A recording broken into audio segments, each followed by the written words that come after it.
Just build your own off-grid house. You're looking at my home for about 5 months now. It's hard to believe it's taken me this long just to get started on the foundation.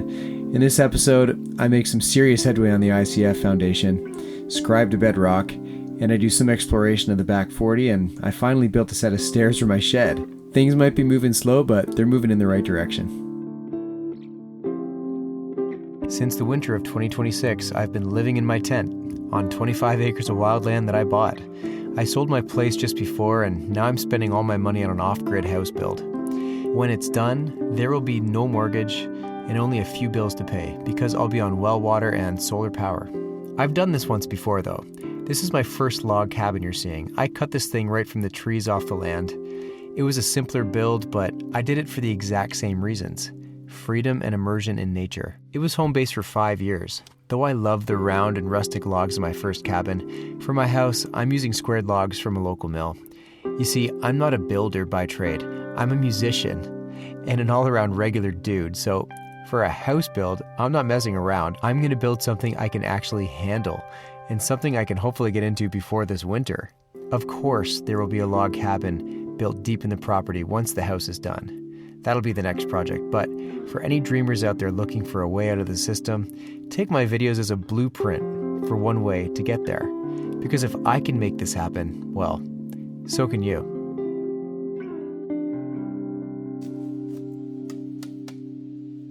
Oh yeah, first order of business around here is doing my business, so I have to dig a new hole for my outdoor toilet, aka Thunderbox. I'm using this metal rod to gauge for soil depth. It's pretty shallow digging around here, so this first step is a must.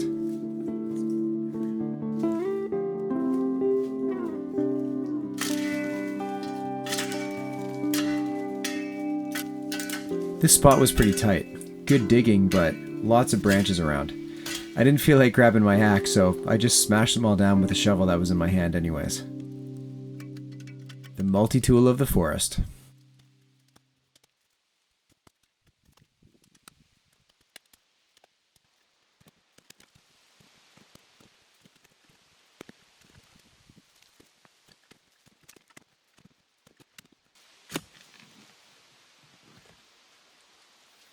Well, I normally don't get too excited about holes in the ground, but this one is awesome.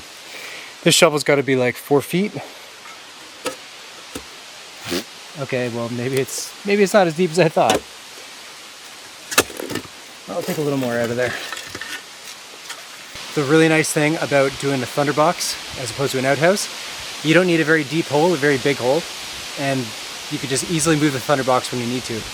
This time of year now, the bugs have really died back, so I'm just gonna stick a tarp over top and call it a day, and we're good. Okay, so I caved and I got my hatchet. Since the bugs are quieter now, all I really need for this thing is a tarp over top, and I should be good otherwise.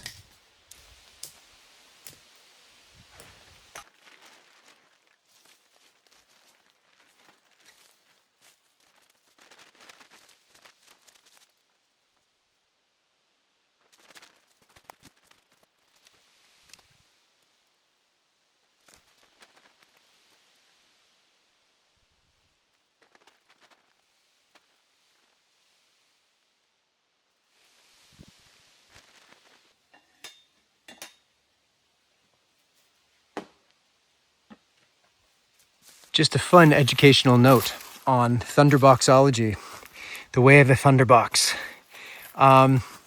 So I did have it in this screened-in tent, which at first was a great idea. You can see I've covered up my holes and everything gets recycled. Now I'm just under an open-air tarp, and life is good. The reason I did that, well, you see, when you're going in there, flies like to lay eggs down in the hole. Even if you cover it up with sawdust, which I've got right over there, they still find their way in. So when they find their way in a screened-in tent, they can't escape. So you're surrounded by flies. And it's kind of gross. So open air tarp all the way, baby.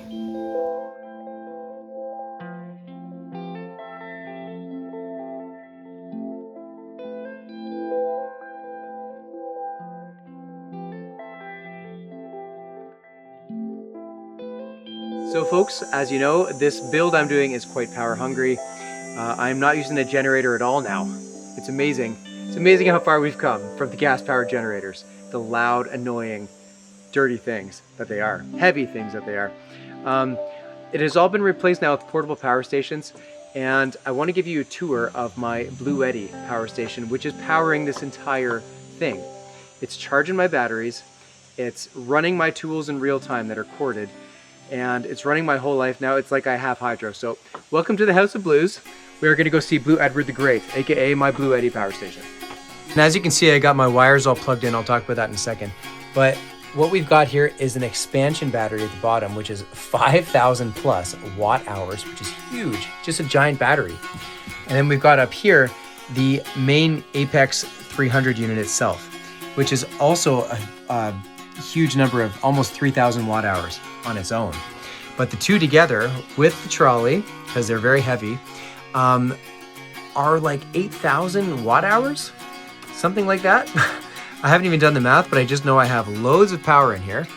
And then on top, I've got this little extra unit with USB plugins, which I just have this cord handy all the time. And you've got 12 volt plugins as well.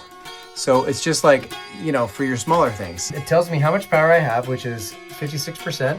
And it tells me how much power is coming in from the solar panel, which I'll show you in a minute. So there's a good amount of power coming into it. And it tells me it would take me 1 day to charge the thing fully at this rate. So it's always keeping you updated on what's going on with your power, which is so helpful and handy. All the footage you're seeing of me using power tools out on the build site is coming straight from this thing. I basically just run an extension cord from the unit here, straight to the build site, and it's running my power tools every time. And I don't notice much of a change in the level of power when I use the power tools for hours. Like, I'm not running them straight for hours, but like I'm using them off and on for hours as I cut things, and there's no difference in the power, hardly at all.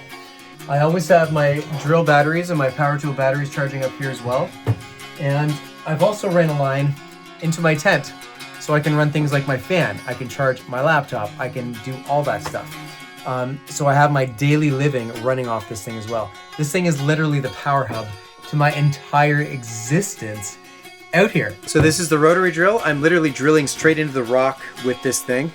It's a crazy bit. I depend on this to make the foundation of my house.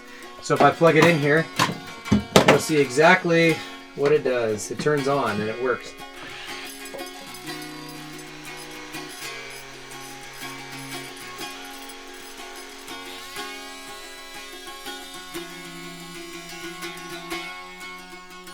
Now we're just gonna go inside the tent here, and I'm just gonna show you what I do for power inside. A good old power bar. This is connected to the BLUETTI. Works like any other power bar in your house. You can turn it off or on, but I have my laptop charger, you know, phone charger here. This is for some recording gear I've got in here, and it just runs everything. Like, I recorded a song in here. And on top of all that, I have way better sleeps now because I can run my fan all night long. I've never had the luxury in a tent of running a fan until this year. I've lived in a tent a few times, but this is the first time I could actually run a fan at night, and it's like a game changer. So if you have hydro at home, you can charge it, or you can go totally off grid like I'm doing here and put some panels somewhere where there's sun. And this is a 500 watt panel up here, constantly collecting whatever sun it gets. It's not the best spot for it, but it's super easy. I just plug these panels into the unit and it just charges. And so that's been life with the BLUETTI power station, folks, in the tent. I've had it for just over a month now, and it has been a total game changer. I love it. And I'm off grid, but with that thing in there, it doesn't feel as off grid as it should. It's great. No complaints here. Thank you to my sponsors, BLUETTI, for sending me the power station. I love it to pieces. The big test is going to come this winter when I'm hopefully inside my new house I'm building. I will probably use this thing as backup to my house. So the real test will come in the winter. I'm going to do one more video on it and show you how I've been using it for living in a house. That's the real test. It works fine in my tent for building all my power tools, but will it work in a house? We will see in the winter. I'll give you another tour.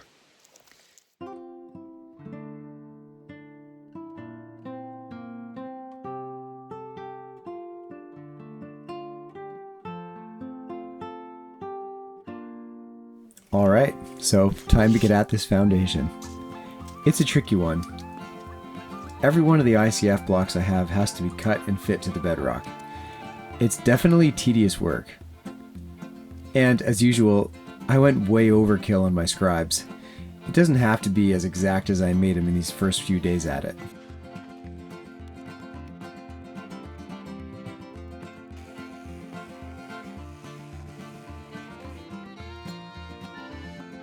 There were lots of tricky spots.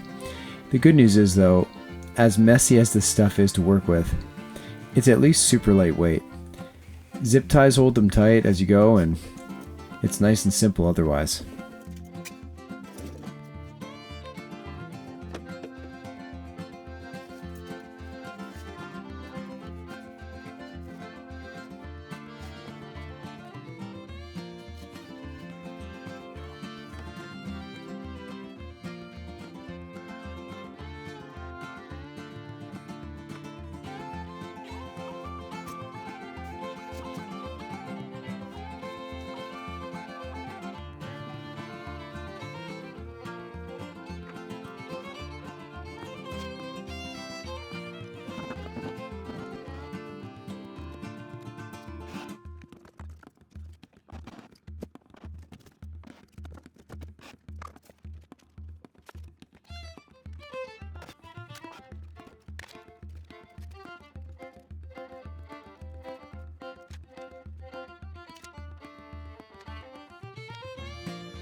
All the leveling I did turned out to be overkill in the end. I don't really need to worry about how level everything is until the last steps. As long as they're not too far out, I'm okay, but I definitely went overboard with my level on all these blocks. Keep in mind, these are the first row of 4 or 5 in some cases. Here I am in the deepest hole in the whole foundation.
These pipes were tricky spots. Some of these scribes took me a couple hours to get right. So it might not look like much on screen, but a couple blocks in a row was a massive victory to me.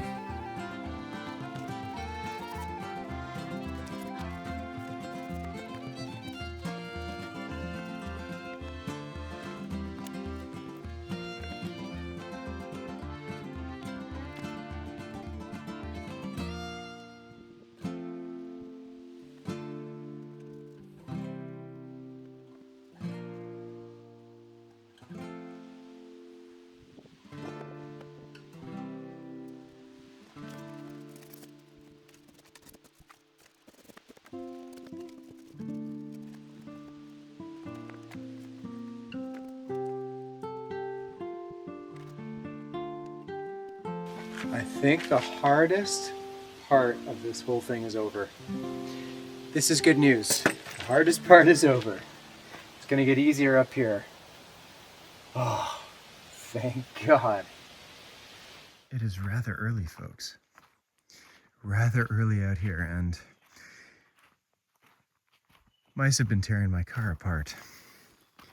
So I left a live trap. That's all I have in the trunk where the nest is, and I'm gonna see if it worked. Nothing's in the live trap? How is that possible?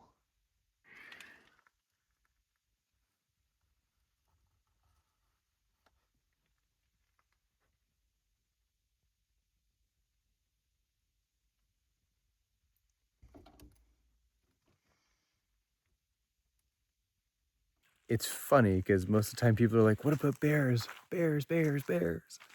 And in reality, you're mostly dealing with rodents.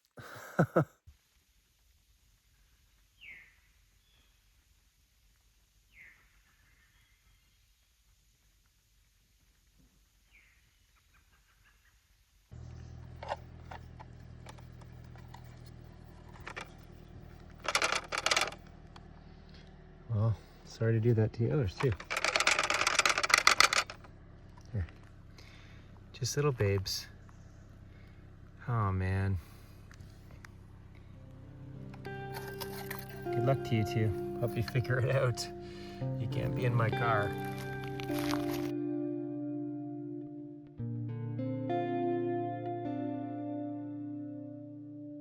I had a feeling this ICF was taking way too long at this point. So I called a buddy up. He lives far away, but he's one of those guys who can just sort of handle anything. So he came up and the two of us went at it together.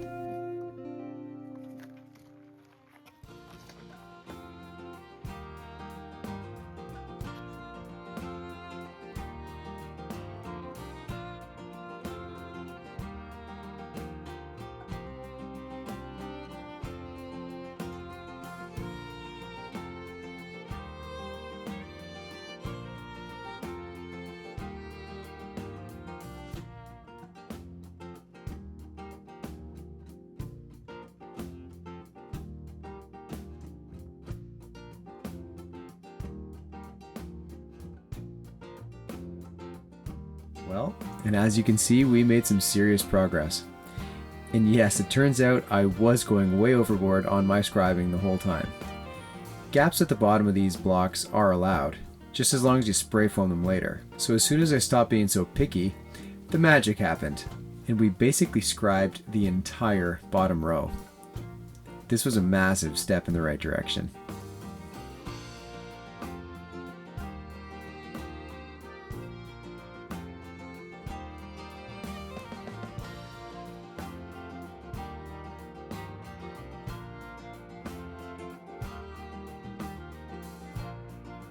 And just in case you're wondering about how I get rid of all this junk, after the materials have been dropped off, I throw it in the good old Toyota Corolla and I take it to the dump. Just a pro tip, go to the dump as much as possible when you're in the middle of all this, because if you don't, it is gonna bite you real quick and sneak up on you real fast. Stuff just piles and piles and piles. And I mean, how many brush fires do you want to have out here when it's hot and there's forest fires going on all over the country, you know? So just go to the dump as much as you can and you can stay on top of things that way. So pro tip, look at my beautiful ICF. It's coming along. Starting to be able to picture a place there. Slowly, eh? Can you see it? I can. So in every one of these blocks, at around every 2 to 4 feet depending, you need to drill down into the bedrock and place rebar in the holes. On top of that, horizontal rebar gets laid down inside of each row and at every corner. So this ICF, on top of being totally insulated, is full of rebar, and then it's going to be filled with concrete. This thing is going to be rock solid. And it's worth the extra effort knowing that my place is going to withstand the test of time.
Finally, I'm able to actually start picturing a house here.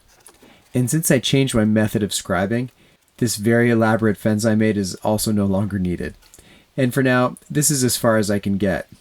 I'm waiting on an extension bit for my drill, and until that gets here, the ICF is staying exactly where it is.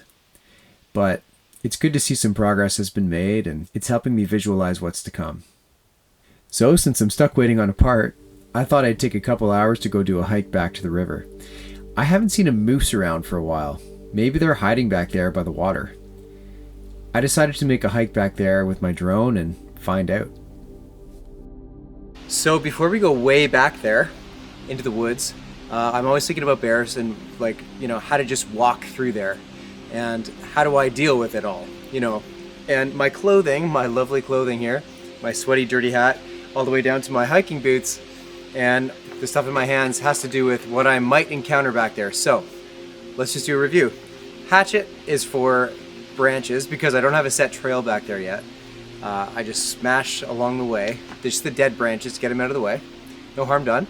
And it also comes in handy in case I have a close encounter with a wild animal or crazy woodland person that is hiding back there. Who knows what I'll encounter. So this is good hand-to-hand combat for just in case.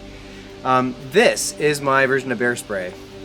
The good old air horn. Plug your ears. I'm going to show you how loud this thing is. I have to plug mine. Super loud. It echoes all through the forest. Probably can be heard for like 2 kilometers away. Maybe a kilometer for sure. But I don't have bear spray with me. Bears would freak out if you blasted this in their face. Any animal would freak out if you blasted this in their face and they'd run the opposite direction. 99% of them, of course. I'm taking that 1% chance that I run into the crazy one and it wants to go after me no matter what. If I was in polar bear country, if I was in grizzly bear country, I would have this plus bear spray. Polar bears, I would only have a gun. I wouldn't even bother to have this. They wouldn't care about this. I'd have flares and a gun in polar bear country. But black bear country, air horn, hatchet. Other thing is, it's the middle of the day. It's like 2:30 in the afternoon. Bears are asleep right now. Most of them are sleeping. They've got a thick velvet coat, thick black coat on, and they're asleep. It's too hot for them. It's a hot day. They're not moving around. They're doing all their moving around at dusk and dawn and during the night. So I'm at the best time of day to minimize my chances of encountering anything. So there's that. I have a hat, my dirty, sweaty hat on because the bugs are mostly gone. I can actually stand outside and talk and do video. Imagine that. The bugs are mostly gone, but I'm going to run into some deer flies out there, just a couple that won't leave me alone. They like to crawl in my hair, so this is just to get rid of the flies. The sunglasses with my trusty string on them, so I don't lose them, are there because, well, sun, if the sun's intense, but if I'm going through a thick spot, I can just throw them on, and in case of poking my eyes, the branches will hit my sunglasses, so that's something. T-shirt, because it's hot. That's about it. And then I've got good hiking boots on. I don't know if you can see these. Good hiking boots, like really good hiking boots with solid ankle support. So walking over like uneven ground, rocky terrain, stumps, dead branches, dead trees all over the place. This can just like power through it like 4-wheel drive. These boots are amazing. You want boots with strong ankle support. So, and then I've got my Fjall Raven pants on. My Fjall Ravens. These pants are just awesome. I would love to just go out in shorts, but bugs and, twigs and brush and ferns and saplings will scratch me up pretty bad if I don't have these things on. So, and then a backpack, of course, just to throw my drone in because I'm going to fly my drone down the river and see if we can find some moose. If we don't see any right at the river. We might get lucky, folks. We might just get lucky. So I'm going out fully armed for black bear country here. And we're going to go see what we can find. Let's go, shall we? I think we're ready. Let's do it. Let's go.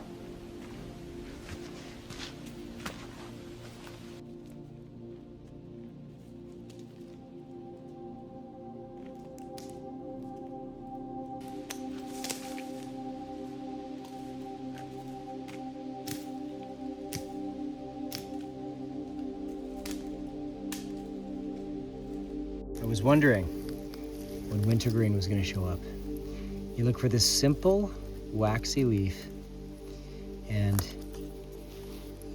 You can see it's waxy. It's got like a coating on it, a waxy coating. You can also see how filthy my fingers are. But yeah, if you chew on it, it tastes just like your favorite toothpaste. Wintergreen, it's a legit flavor. And it also has these berries that turn a nice red waxy color.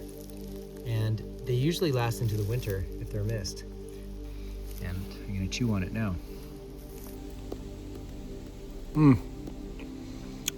Beauty.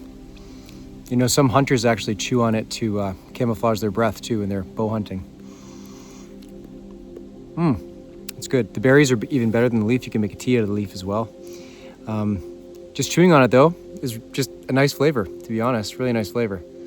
Bit bitter, but an old saying in the plant world, the edible plant world, is bitter is better. Bitter is better. And bunchberry and all its plump glory here. Look at that. I'm gonna feast on that. This whole hike has been a bit of a feast, really. Look at them all. Beautiful.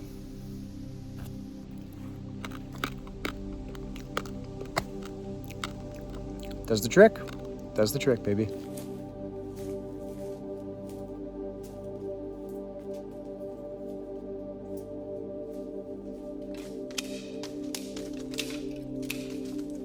So this here is an awesome birch tree, and it's a marker tree, so I don't get lost back here. I don't use a map, I don't use my app much anymore to get around in here. So trees like this stick out like a sore thumb around here, and if I even just see this tree, I know I'm not lost, because it's easy to get turned around back in here. And it's just a cool tree.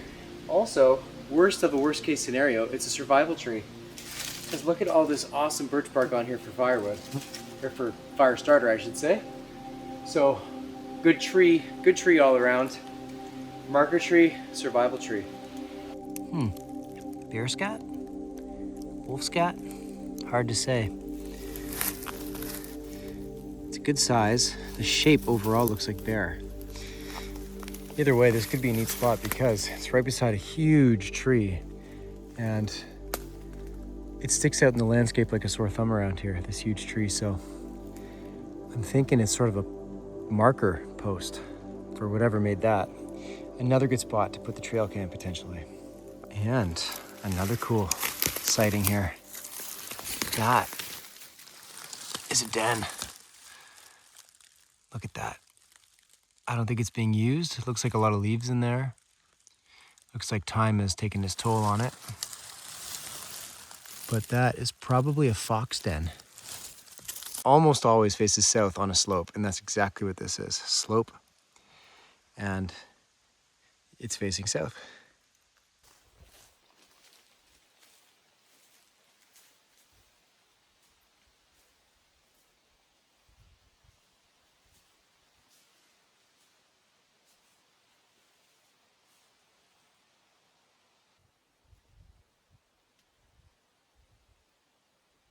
So, now that I'm getting to know the land a bit more, I've found a berry patch, a huge berry patch, all the way behind me.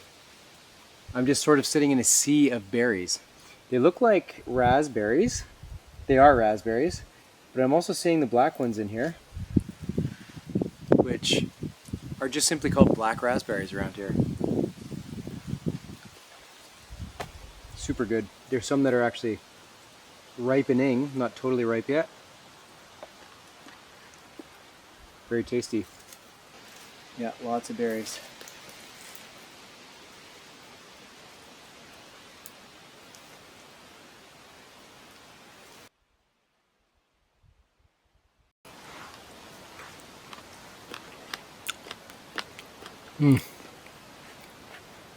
So good, so good.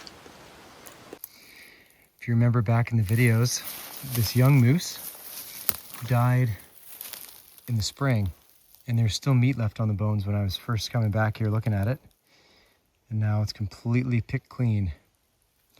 I figure it probably died from ticks. A young one that died from ticks.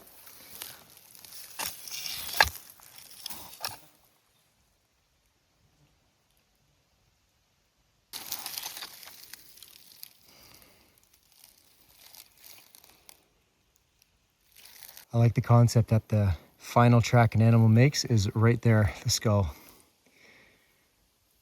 The cycle of life. Let's see if there's any living moose around.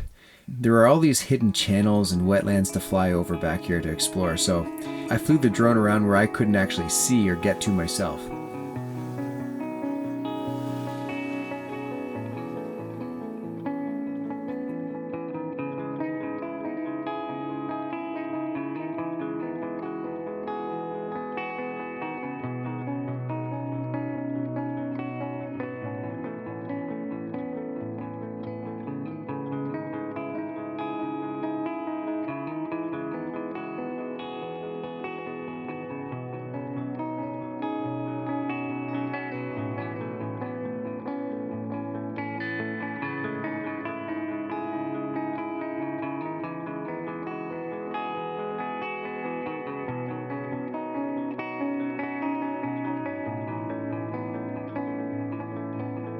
And in the end, this moose pasture produced 0 moose today.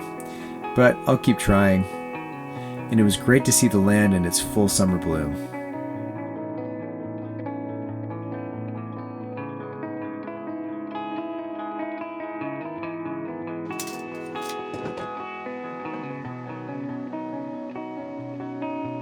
One last thing, but an important thing on my list around here was making some stairs for my shed. I'm rusty on how to make these stringers, the things that you put the steps on, but I gave it a shot anyways.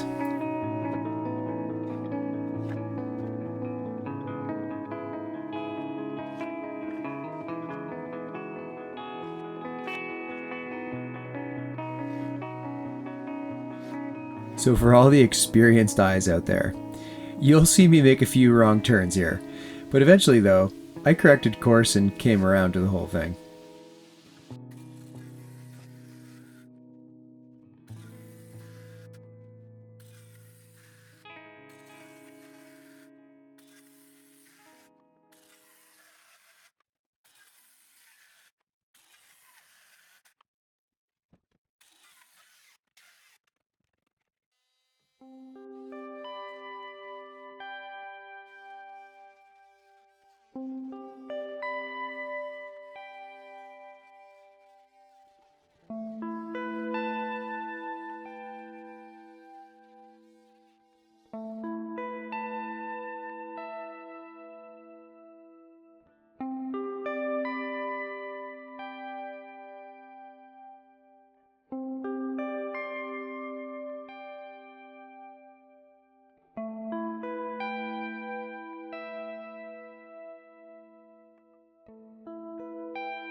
And to level out the base, I used the good old stone dust that was produced from my well drilling.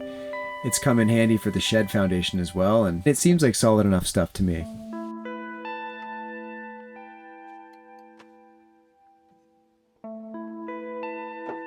Well, for my stairs, I was planning on ripping this log here and making log stairs, but my chainsaw is not agreeing with me today. It's not working properly. So I want stairs sooner than later. I'm gonna use these old boards that got dropped off with my ICF. So we're gonna see what kind of stairs they make. They're pretty cool too. And I have enough of this to actually make board and batten siding on the House of Blues.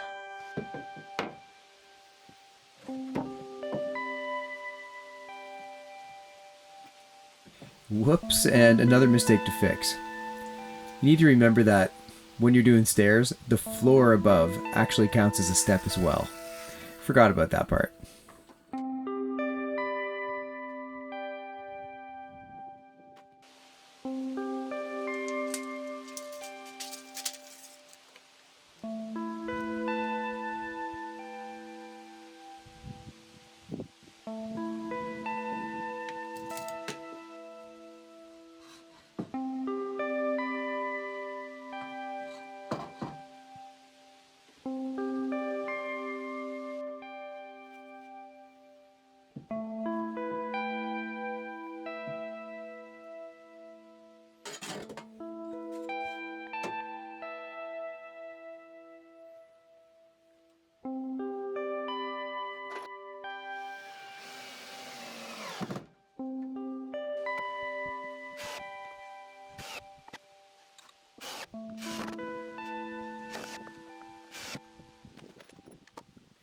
One small step for man and one giant leap for mankind.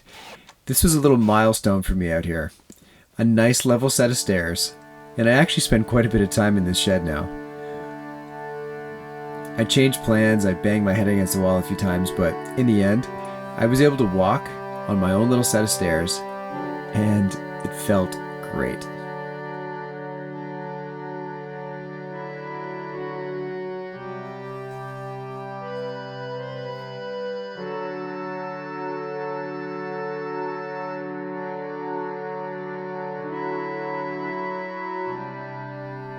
And now, folks, as usual, it's time for a bit of Q&A. And I'm going to throw in a song I wrote about Labrador as well. And we're going to end with some nature sounds you can either relax to or put on to freak out your pet. Here we go. Welcome to the Q&A session, folks. I'm in the tent, as you can see. My lonely chimney hole there has been closed for a couple months now.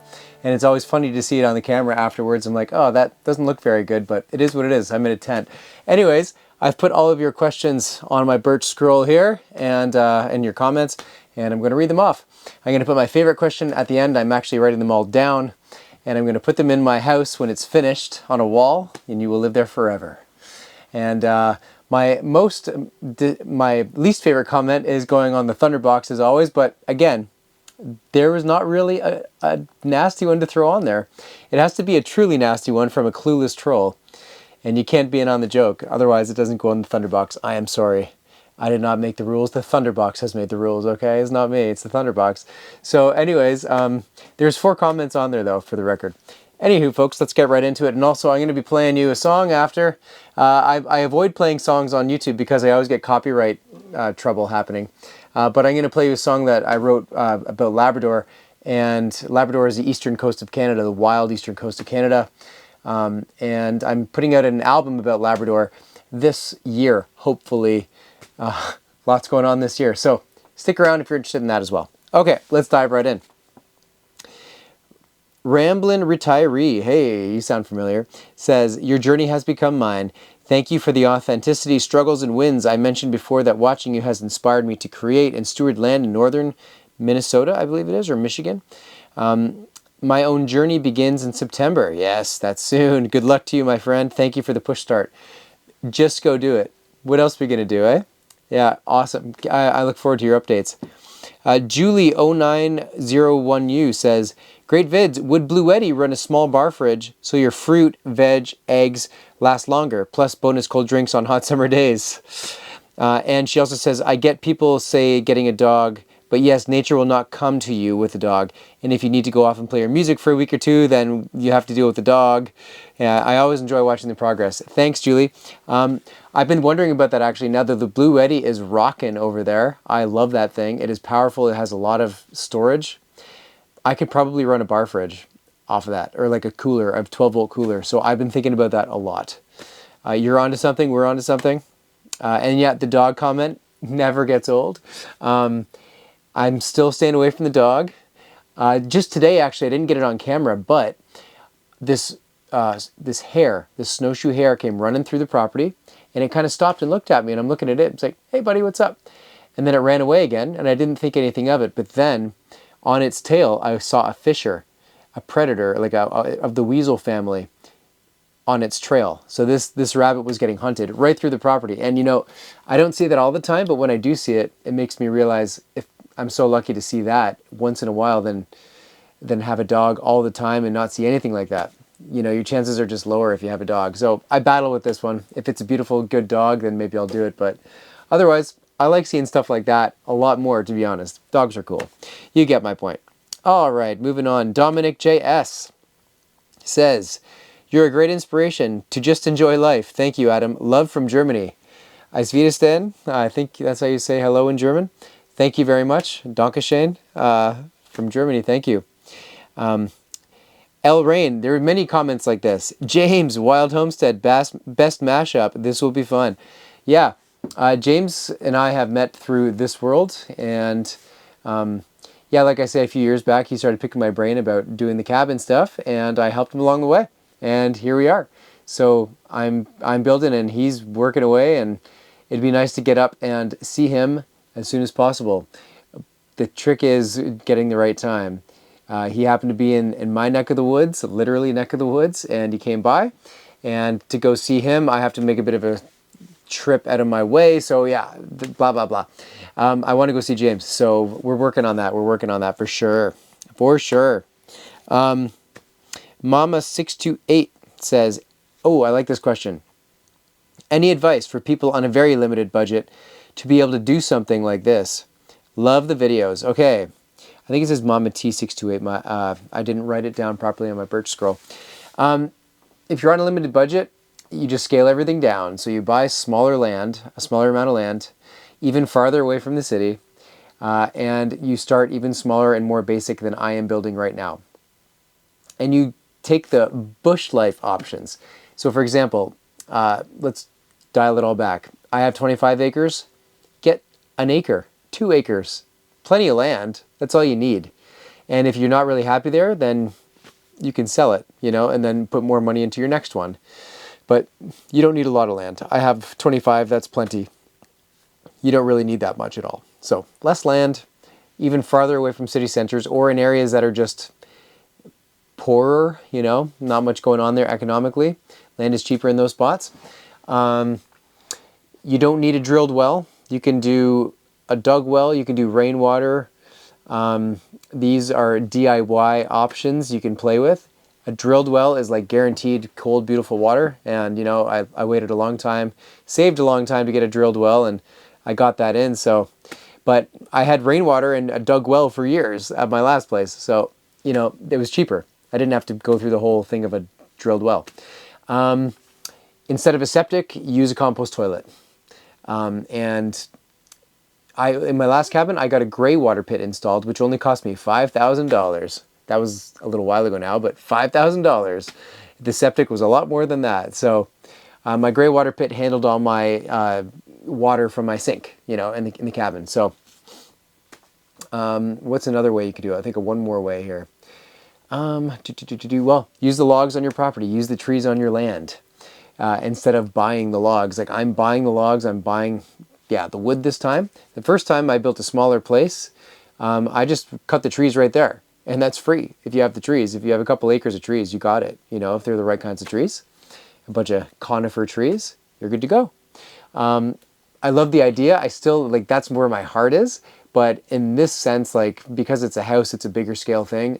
I'm playing it a bit more safe and buying the material and, and saving myself ridiculous amounts of work. But if you want a smaller cabin, smaller place, you can cut the trees yourself or get somebody you know to do it for you and just keep it low key and small. So there's some ideas to start for doing it cheaper. And folks, that is the end of the Q&A tonight. I am going to play you the song now from Labrador after I show you my favorite comment here. And I hope you enjoy the tune. And then I will end off with just a couple minutes this time of nature sounds for you. So enjoy, folks.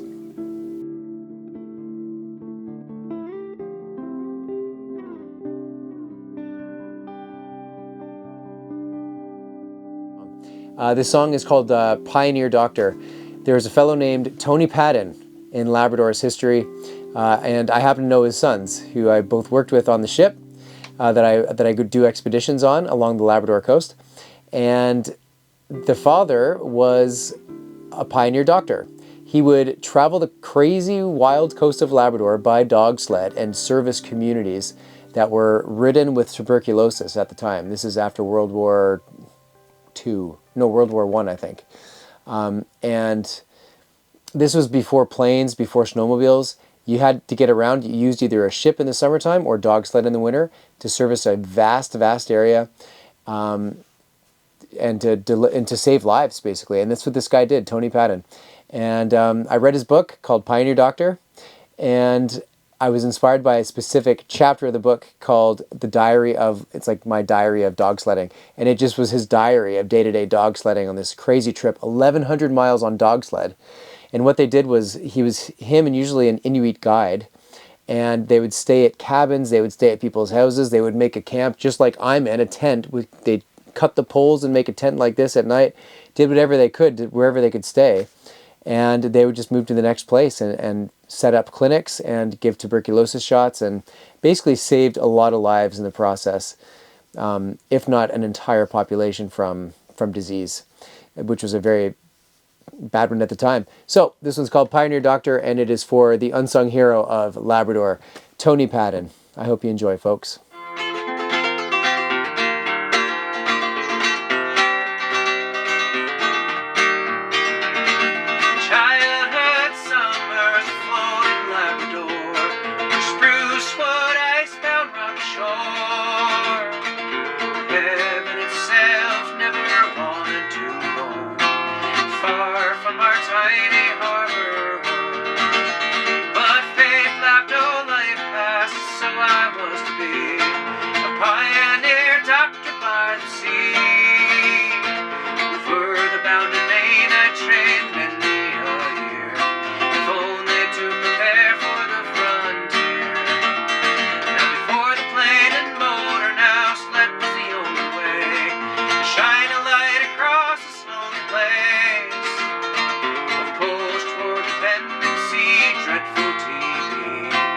Give my life to ease the suffering.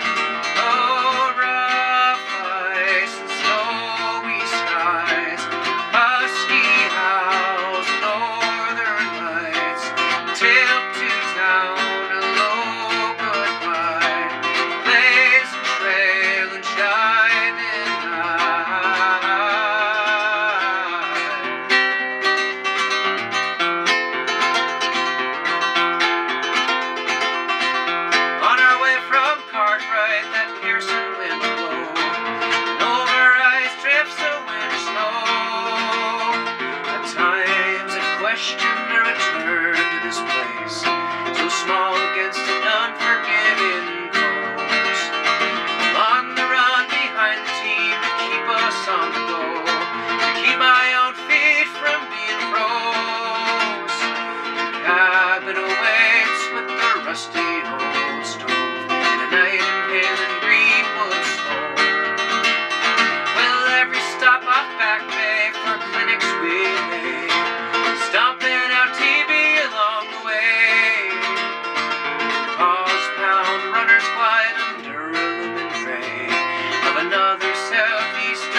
Or spruce wood, icebound rocky shore. And heaven itself never wanted to roam far from my tiny harbor.